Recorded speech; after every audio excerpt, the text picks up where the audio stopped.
উত্তর পশ্চিম বঙ্গোপসাগরে সক্রিয় রয়েছে লঘুচাপ। আঘাত হেনেছে উপকূলীয় অঞ্চলে। ঘন্টায় 20 কিলোমিটার বেগে দমকা ঝোড়ো হাওয়া বাতাস প্রভাবিত হচ্ছে, যার ফলে চট্টগ্রাম, খুলনা, পায়রা ও সমুদ্র বন্দরগুলোর জন্য 3 নম্বর সতর্ক সংকেত অব্যাহত রয়েছে। বাংলার আকাশে মৌসুমী বায়ু সক্রিয় রয়েছে। কোথাও কোথাও ভারী পরিসরে বৃষ্টিপাত হচ্ছে। 16 আগস্ট শনিবার দেশের বেশ কয়েকটি জেলা ও বিভাগে অতি ভারী বৃষ্টির পূর্বাভাস দিয়েছে বাংলাদেশ ওয়েদার অবজারভেশন টিম। খুলে দেওয়া হয়েছে তিস্তা ব্যারেজ, যার ফলে লালমনিরহাট, নীলফামারী, কুড়িগ্রাম, গাইবান্ধা জেলার নিম্নাঞ্চলগুলো বন্যার আশঙ্কা তৈরি হয়েছে। সেই সাথে যমুনা নদী সহ দেশের প্রধান নদীগুলোতে বৃদ্ধি পেয়েছে পানি এবং বন্যার আশঙ্কা তৈরি হওয়ার প্রবণতা রয়েছে। 16 আগস্ট শনিবার 2025 ময়মনসিংহ, চট্টগ্রাম, সিলেট বিভাগের অনেক জায়গায় এবং রংপুর, রাজশাহী, ঢাকা, খুলনা ও বরিশাল বিভাগের কিছু কিছু জায়গায় অস্থায়ীভাবে দমকা হাওয়া সহ ও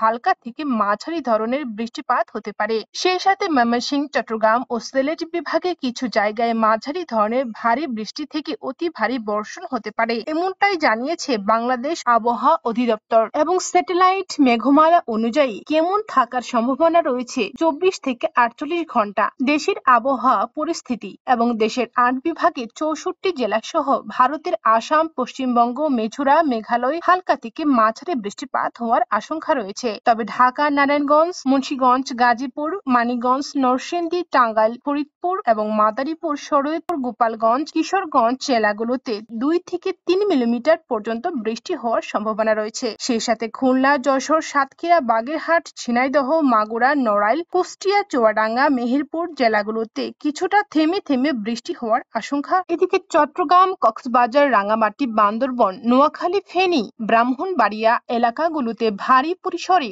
বৃষ্টি হতে পারে এবং রাজশাহী বিভাগে 3 থেকে 4 মিলিমিটার এবং ভারতের ত্রিপুরা রাজ্যে হালকা থেকে মাঝারি ধরনের বৃষ্টিপাত হওয়ার সম্ভাবনা রয়েছে। তবে লঘুচাপের প্রভাব অনুযায়ী বৃষ্টিপাত কম হতে পারে।